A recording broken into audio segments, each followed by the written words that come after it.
अपने ऑफिस का काम बेमन से निपटाता रहा। कुछ देर के बाद लंच हो गया था। अभिनव उठा और सीधे कैंटीन की तरफ बढ़ने लगा। वहां अभिनव के अलावा और भी बहुत सारे लोग लंच करने के लिए आए थे। जैसे ही वहां बैठे लोगों की नजर अभिनव पर पड़ी तो उनके हाथ का निवाला हाथ में ही रह गया। वो सब बस अभिनव को देख रहे थे। अभिनव ने उनमें से एक को भी पलट कर नहीं देखा और अपना लंच लेने के लिए काउंटर पर चला गया। यही है वो आदमी जो आज भी काम पर लेट आया था। और तुम्हें पता है, ये ऑफिस में असिस्टेंट की नौकरी करता है। ये तो जेनी ने इस बारे में अकरम सर को कुछ नहीं बताया, वरना इस आदमी की जॉब चली जाती। अभिनव ने उसे फिर से कोई जवाब नहीं दिया। वो मन ही मन हंस रहा था। उसने बस अपना खाना लिया और टेबल पर जाकर बैठ गया। वो किसी से बात नहीं करना चाहता था, लेकिन एक आदमी जो उससे थोड़ी दूरी पर बैठा था, उसने कहा, मुझे तो विश्वास नहीं हो रहा यार कि जेनी ने ऐसा कुछ नहीं किया। जब मैं 2 मिनट लेट हुआ था तो जेनी ने मुझे सीधा फायर करने की धमकी दी थी, लेकिन ये आदमी पूरे 2 घंटे लेट आया और जेनी ने इसे कुछ नहीं कहा।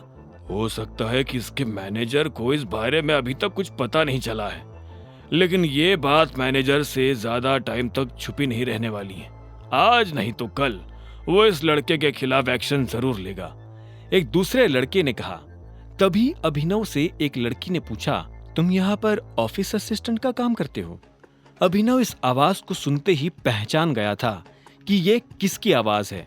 ये उसके कॉलेज की साथी कामिनी की आवाज थी। कामिनी भी यही नौकरी करती थी।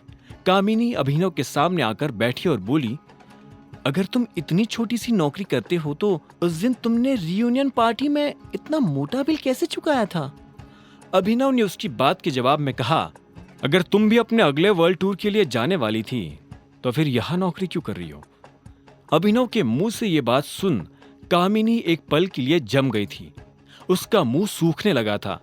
जब उससे अभिनव को देने के लिए कोई जवाब नहीं सूझा तो उसने कहा, फिर भी मैं कम से कम तुमसे तो बेटर पोजीशन पर ही हूं। यह सुनकर अभिनव को हंसी आ गई। उसने खीरे का एक टुकड़ा उठाया और चबाते हुए बोला, तो इसका मतलब तुम इस दिन झूठ बोल रही थी? तुम क्या मुझे ताना मारने का मौका ढूंढ रहे थे? एक बात बताओ, यहाँ बैठे सब लोग तुम्हारे बारे में बात करना पसंद करते हैं, लेकिन तुमसे कोई बात करना पसंद नहीं करता। कम से कम मैं तुम्हारे साथ बैठकर खाना तो खा रही हूँ, फिर भी तुम मुझसे इस तरह से बात कर रहे हो। अभिनव ने उसकी इस बात का कोई जवाब नहीं दिया। वो कामिनी को इग्नोर कर चुपचाप अपना खाना खा रहा था। ये देख कामिनी झल्लाई और गुस्से में बोली, ये एटीट्यूड तुम्हें बहुत भारी पड़ेगा अभिनव, बहुत भारी पड़ेगा। इसके बाद कामिनी ने अपनी थाली उठाई और खाना खाने के लिए दूसरी जगह जाकर बैठ गई। अभिनव को कामिनी के जाने से कोई फर्क नहीं पड़ा। वो फिर से अपने ऑफिस आया और उसने बाकी का काम खत्म करना शुरू कर दिया। तभी अभिनव के फोन पर मैसेज आया। ये मैसेज अलायना का था। उसने अभिनव को लेकर आने वाली गाड़ी की डिटेल्स भेजी थी, जो ऑफिस के गेट पर अभिनव का इंतजार कर रही थी।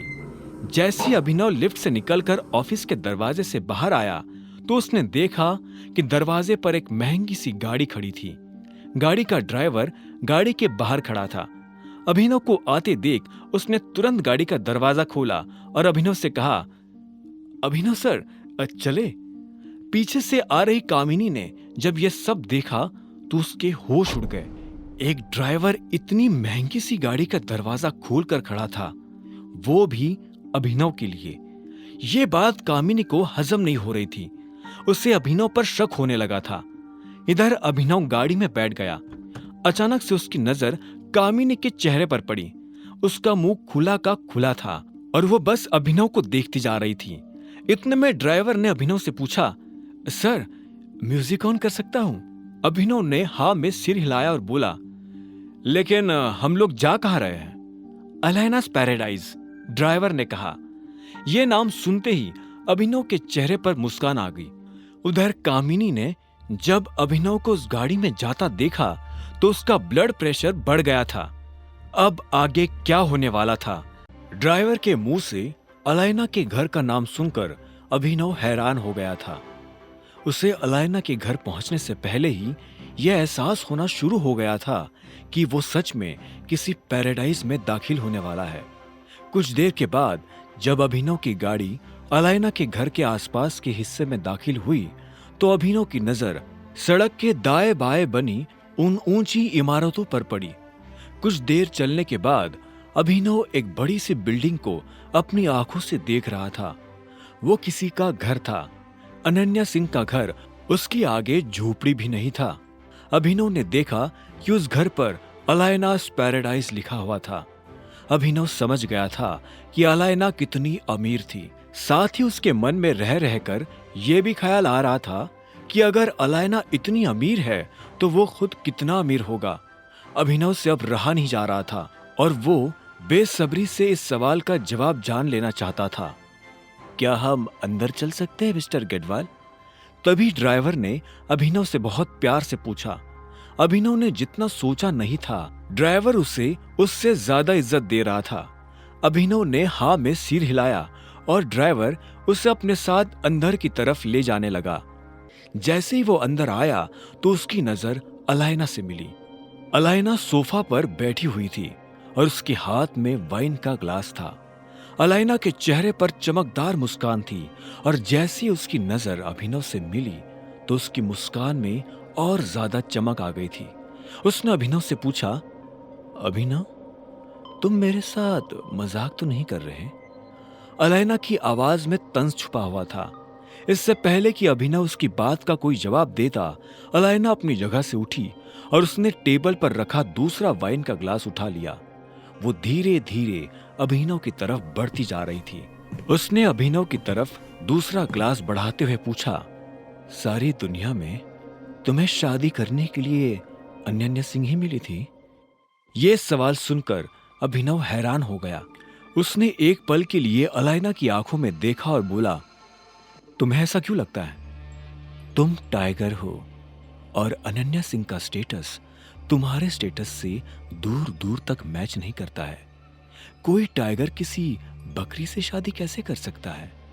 मुझे नहीं लगता कि तुम्हें इस बात से कोई फर्क पड़ना चाहिए नंदिता कि मैंने किससे शादी की है। तुम इस मामले में अपनी राय मुझे ना दो तो ही अच्छा है। इतना कहते ही अभिनव ने अलायना की आंखों में देखा और वाइन का ग्लास अपने होठों से लगा लिया। अलायना तब तक अपनी जगह पर बैठ चुकी थी। उसने भी अभिनव की आंखों में देखा और बोली, सच में तुम मुझसे यह सब छुपाने की कोशिश कर रहे हो? तुम्हें क्या लगता है कि मुझे पता नहीं चलेगा? क्या यही कि तुम दुनिया के सामने सिंह परिवार का नाकारा दामाद बनकर घूमना चाहते हो? अब अगर टाइगर किसी कछुए की खाल में दिखेगा तो जंगल में कौन उस पर शक करेगा? अभिनव भी उसे देख मुस्कुराया और बोला, इंप्रेसिव। इसके बाद वो खुद अलायना की तरफ बढ़ने लगा। वो अलायना के पास जाकर बैठा और उसकी आंखों में देखते हुए बोला, मैंने सोचा नहीं था कि तुम इस वाइन से भी ज्यादा स्ट्रांग होगी। अलायना ने मुस्कुराते हुए हाँ में सिर हिलाया और बोली, जब मैं छोटी थी तब मेरी माँ ने मुझे इस माफिया ग्रुप के बारे में बताया था। उन्होंने मुझे बताया था कि तुम्हारे पिता को किसी ने मार दिया है और तुम भी गायब हो गए हो। उन्हें मेरे लिए काफी डर लग रहा था। उन्हें लग रहा था कि कहीं कोई मेरे साथ भी ऐसा कुछ। अलायना इससे आगे कुछ कह नहीं पाई। उसकी बात सुनकर अभिनव को ऐसा लगा जैसे किसी ने उसके दिल में छुरा घोंप दिया हो। वो अलायना की आंखों में देख रहा था। वो देख पा रहा था कि अलायना को इस बात का कोई अंदाजा नहीं है कि अभिनव के पिता को किसने मारा था। इतने में अलायना ने पूछा, एक बात मुझे सच सच बताओ अभिनव, तुम अनन्या सिंह के साथ क्यों हो? क्या तुम उससे प्यार करते हो? अभिनव ने इस सवाल के जवाब में पहले अपना ग्लास ध्यान से टेबल पर रखा और फिर कहा, मुझे नहीं लगता कि आज के बाद हमें इस तरह से मिलना चाहिए। यह हम दोनों को जोखिम में डाल सकता है। रहा सवाल अनन्या के साथ रहने का, तो इसका जवाब तुम खुद दे चुकी हो। मुझे अनन्या से प्यार है या नहीं, इस बात का मैं यही जवाब देना चाहूंगा कि मेरी जिंदगी से प्यार शब्द कब का गायब हो चुका है। अब मेरा ध्यान सिर्फ अपने मकसद पर है। मेरे पिता को जिसने मारा है, मैं उससे बदला लेना चाहता हूं। अपने पिता के खड़े किए इस एम्पायर को मैं और बड़ा और मजबूत बनाना चाहता हूं। इस सब के बीच मेरे पास किसी से प्यार करने की फुर्सत नहीं है। मैं बस मोंटी के लौटने का इंतजार कर रहा हूं। जब तक वो वापस नहीं आ जाता तब तक मेरे लिए सिंह परिवार का नाकारा दामाद बने रहने में ही भलाई है। लोगों की नजर में कछुआ दिखने में ही इस टाइगर की भलाई है। मैं इस वक्त किसी को नहीं बता सकता कि मैं कौन हूं। अभिनव की बात सुनकर अलाइना की नजरें अभिनव की नजरों में गड़ी की गड़ी रह गई। कुछ देर तक दोनों ने एक दूसरे से कुछ नहीं कहा। आखिर में अलाइना ने एक गहरी सांस ली और बोली, प्यार किसी की जिंदगी से गायब नहीं हो सकता अभिनव। आप प्यार से भाग सकते हो, लेकिन वो आपको हमेशा पकड़ ही लेता है। मैं फिर से वही सवाल पूछूंगी, क्या तुम अनन्या सिंह से प्यार करते हो? नहीं, मैं उससे प्यार नहीं करता। और हां, अगली बार अगर तुम्हें मुझसे मिलना हो तो मुझे किसी होटल में या क्लब में बुलाना। मैं यहां नहीं आ पाऊंगा। यह सुनते ही अलाइना अभिनव की आंखों में देखने लगी। अभिनव को अलाइना की आंखों में हल्की सी उदासी नजर आ रही थी। उसने इसे दूर करने के लिए कहा, मैंने सुना है कि हमारे ग्रुप में कोई जासूस घुस आया है। यह बात सुनते ही अलाइना झटके से अपने विचारों से बाहर निकली और हां में सिर हिलाते हुए बोली, हां, लेकिन वो मेरे रास्ते में नहीं है। मेरे पास जासूसों और गद्दारों के लिए कोई जगह नहीं है। उनकी खबर मिलते ही मैं उन्हें मार गिराती हूं। अभिनव उसकी बात सुनते हुए मुस्कुराया और बोला, सुनकर बहुत अच्छा लगा। मैंने सुना है कि मोंटी इस महीने आने वाला है। क्या तुम उसके आने तक का इंतजार करोगी? अभिनव ने अलाइना के सवाल के जवाब में हां में सिर हिलाते हुए कहा, हां, मैं इंतजार करूंगा और इसलिए मुझे सिंह परिवार का दामाद बने रहने की बहुत जरूरत है। यह मैं अपने लिए नहीं कर रहा हूं, यह मैं अपने लोगों के लिए कर रहा हूं। यह मेरी जिम्मेदारी है कि मुझे उन्हें प्रोटेक्ट करना है। अगर मोंटी आज भी आ जाता है तो भी मुझे कोई फर्क नहीं पड़ता। मैं तब तक अपनी पहचान लोगों के सामने नहीं लाऊंगा जब तक कि वो जासूस हमारे सामने नहीं आ जाता। जिस तरह से मेरे पापा की मौत हुई थी, मैं उस तरह से नहीं मरना चाहता। अभिनव ने एक सांस में सारी वाइन खत्म की और सोफा से उठकर कमरे से बाहर चला गया। अलाइना बस उसे जाते हुए देख रही थी। अभिनव जब अनन्या के घर पहुंचा तो उसे आने में काफी देर हो गई थी। रात हो चुकी थी और अलाइना के घर कुछ भी ना खाने की वजह से उसे काफी भूख लग रही थी। उसने घर में आते ही मेड को आवाज दी, लेकिन एक भी मेड उसकी बात का जवाब नहीं दे रही थी। अब क्या करूं? हाँ, एक काम करता हूं, खुद के लिए कुछ बना लेता हूं। अभिनव ने अपने आप से कहा और खुद ही रसोई में चला गया। वो अपने लिए पराठे बनाने वाला था। उसने रसोई में आकर अलमारी खोलकर आटा ढूंढना शुरू कर दिया था। उसे आटे का डिब्बा मिला तो उसने डिब्बे को प्लेटफॉर्म पर रखा और आटा गूंथने के लिए थाली ढूंढने लगा। वो इस बात से अनजान था कि जब वो ये सब कर रहा था तब वहां काफी शोर हो रहा था। अचानक से उसे किसी के पैरों की आवाज सुनाई दी। जैसे ही अभिनव ने पलटकर देखा तो पाया कि शर्मिला उसके सामने खड़ी थी। तुम मेरी रसोई में क्या करने की कोशिश कर रहे हो? शर्मिला ने तीखी और कड़क आवाज में पूछा। अभिनव ने उसे देखा और एक गहरी सांस लेते हुए बोला, भूख लगी है, पराठे बना रहा हूं। कोई जरूरत नहीं है। तुम्हें भूख लगी है ना, तो भूख लगी रहने दो। तुम्हें कुछ भी बनाने की जरूरत नहीं है, क्योंकि मैं तुम्हें कुछ नहीं बनाने दूंगी। ये मेरी रसोई है। अब मेहरबानी करके यहाँ से बाहर निकलोगे? लेकिन मुझे सच में भूख लगी है। अगर तुम अपने आप से यहाँ से बाहर नहीं निकले तो मुझे मजबूरन गार्ड्स को बुलाना पड़ेगा।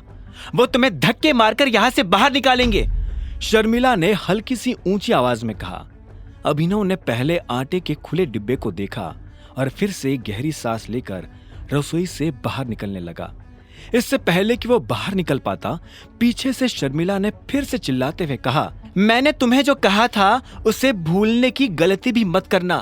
तुम मेरे दामाद नहीं हो, मतलब नहीं हो, मतलब नहीं हो। मेरा दामाद सिर्फ चिराग है, चिराग, और वो बहुत जल्दी तुम्हें यहां से भगाकर तुम्हारी जगह पर आकर बैठ जाएगा। अगर तुम्हें लगता है कि तुम इस घर का या इस परिवार का हिस्सा हो तो इस गलतफहमी को जितनी जल्दी हो सकी उतनी जल्दी अपने दिमाग से निकाल देना। अभिनव को शर्मिला के मुंह से ऐसी कड़वी बातें सुनने की आदत हो गई थी, इसलिए उसने कुछ नहीं कहा। वो बस अनन्या के कमरे के दरवाजे के बाहर आकर खड़ा हो गया था।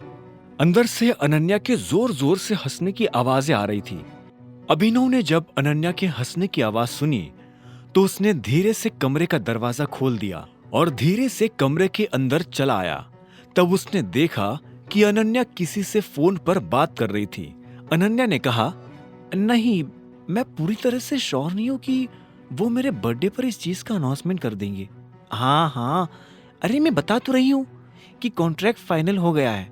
और सच में मैंने जो इसे फाइनल करवाने में एफर्ट्स डाले थे, दादाजी ने उसे एक्नॉलेज किया है। इतना कहते ही अनन्या और जोर से हंसने लगी थी। इधर अभिनव को और ज्यादा भूख लगने लगी थी। वो जल्दबाजी में अलाइना के घर से उठकर तो आ गया था, लेकिन अब उसे इस बात का पछतावा हो रहा था कि उसने वहां कुछ खाया क्यों नहीं। लेकिन अब कुछ नहीं हो सकता था। वो धीरे से अनन्या के बिस्तर की दूसरी तरफ आकर बैठा और कंबल ओढ़कर लेट गया। तब तक अनन्या की नजर अभिनव पर पड़ चुकी थी। उसने फोन पर कहा, चल चाहत, मैं तुझसे बाद में बात करती हूँ, अभिनव आ गया है। और इतना कहते ही वो अभिनव की तरफ पलट गई। जैसे उसकी नजर अभिनव से मिली तो उसकी आंखों की चमक गुस्से में बदल गई और उसने कहा, तुम्हारी हिम्मत कैसे हुई मेरे पलंग पर आकर लेटने की? प्लीज, मैं आज इस मसले पर कोई बहस नहीं करना चाहता हूं। मुझे बहुत भूख लगी है। मैं इधर कोने में दुबक कर सो जाऊंगा। प्रॉमिस करता हूं, मैं तुम्हें टच भी नहीं करूंगा, ठीक है? अभिनव की चिढ़ उसकी आंखों में साफ नजर आ रही थी। अनन्या ने उसे एक सेकंड के लिए देखा और बोली, तुम भूखे हो? क्यों? घर आने से पहले तुम कुछ खाकर नहीं आए थे? अभिनव ने ना में सिर हिला दिया। अनन्या ने गहरी सांस ली और बोली, ओ हाँ, तुम कहां से खाओगे? तुम्हें तो अकरम सर ने जो एडवांस दिया था उसे तुमने सूट खरीदने में उड़ा दिया था। खाने से ज्यादा तुम्हारे लिए छा जाना जरूरी था, है ना? क्या होगा तुम्हारा अभिनव? मेरा जो होगा वो हो जाएगा, पर अभी अगर तुम्हारा हो गया हो तो मैं सो जाऊं? अभिनव ने पूछा। उसकी चिढ़ बढ़ती ही जा रही थी। इससे पहले कि वो सो पाता, अनन्या ने कहा, तुमने किसी मेड से कहा कि तुम्हें भूख लगी है, या तुम ऐसे ही भूखे मरना पसंद करोगे? तुम्हें क्यों मेरी इतनी चिंता हो रही है? अभिनव ने ताना कसते हुए पूछा। मुझे चिंता? और वो भी तुम्हारी? मुझे तुम्हारी कोई चिंता नहीं हो रही है। अगर तुम भूखे मरे तो इसमें नुकसान तुम्हारा ही होगा, और तुम्हारे मरने पर मुझे बुरा लगेगा, क्योंकि मैं तुम्हें सिर्फ अपनी जिंदगी से बाहर करना चाहती हूं, इस दुनिया से नहीं। चलो उठो और मेरे साथ आओ, अनन्या ने कहा और अपनी जगह से खड़ी हो गई। अभिनव हैरान था। उसे समझ नहीं आ रहा था कि अनन्या उसे कहां ले जा रही थी। इतने में अनन्या ने उसे चलने का इशारा किया तो अभिनव उसके पीछे पीछे बढ़ने लगा। अनन्या का उसे इस तरह से ले जाना अभिनव को अजीब लग रहा था। अनन्या मेड के कमरे के पास आकर खड़ी हो गई थी। उसने जैसे दरवाजा खटखटाया तो तुरंत 3 मेड कमरे से बाहर निकलकर उसके सामने आकर खड़ी हो गई थी। अभिनव ने देखा कि अनन्या उन तीनों से कुछ बात कर रही थी। 15 मिनट, अगर 15 मिनट से 1 मिनट भी ऊपर गया तो मैं एक आदमी को भूखा मारने के जुर्म में तुम तीनों को जेल भिजवा दूंगी, अनन्या ने फरमान जारी करते हुए कहा। अभिनव को उसका ये रूप देखकर हंसी आ रही थी। Thank you. मैंने जो तुम्हारे लिए किया उससे अगर तुम सच में ग्रेटफुल फील कर रहे हो और मेरे लिए कुछ करना चाहते हो तो प्लीज जल्द से जल्द इस शादी को खत्म करो। अगली सुबह अनन्या अपने काम पर जाने के लिए तैयार हो गई थी। अभिनव को सोने में देरी हो गई थी, क्योंकि उसे खाना 15 मिनट में नहीं बल्कि 1 घंटे में मिला था। अभिनव चाहता तो वो अनन्या से मेड की शिकायत कर सकता था, लेकिन उसने अपने आप को रोक लिया था। जैसे ही अभिनव की नींद खुली तो उसने देखा कि अनन्या महंगी सी ड्रेस पहने तैयार हो चुकी थी। अभिनव ने उसे देखकर कहा, गुड मॉर्निंग। तुम्हारे लिए होगी मॉर्निंग गुड, मेरे लिए नहीं है। यह कोई टाइम है आदमी के उठने का? जब वो तैयार होकर कमरे से बाहर आया तो उसने देखा कि सारा परिवार डाइनिंग टेबल पर नाश्ता करने के लिए बैठ चुका था। अभिनव इसी बात से खुश हो गया था कि वो भी उन लोगों के साथ खाने बैठ सकता था। आज सनी भी उन लोगों के साथ बैठकर नाश्ता कर रहा था। जैसे ही सनी की नजर अभिनव पर पड़ी तो उसने हंसते हुए कहा, अरे देखो जरा, जीजाजी आ गए। अभिनव सनी को वहां देखकर हैरान हो गया। उसने अपने आप को संभाला और डाइनिंग टेबल के पास आकर बोला, गुड मॉर्निंग एवरीवन। मॉर्निंग, सभी ने बड़बड़ाते हुए कहा। क्या बात है, ससुराल में आते ही जीजाजी तो झोपड़पट्टी से लग्जरी फ्लैट हो गए हैं। ये सूट तुमने इसे खरीद कर दिया है अनन्या? जब हम खाने के लिए बैठे हो तो किस तरह की और किस तरह से बात करते हैं इसका तुम्हें अंदाजा नहीं? अनन्या, वो गलत क्या कह रहा है? इतने में शर्मिला ने बीच में आते हुए कहा। वो चाहती थी कि सनी अभिनव का और ज्यादा मजाक उड़ाए, लेकिन इससे पहले कि सनी कुछ कह पाता, अनन्या ने कहा, यह कोई बात नहीं होती मम्मा, इसने बहुत गलत बात की है। मैंने अभिनव को कोई सूट नहीं दिलाया है। मैं क्यों इसे सूट दिलाने लगी? वो खुद काम कर रहा है, खुद कमा रहा है। अच्छा, तो चलो बताओ कि तुम कितना कमा लेते हो?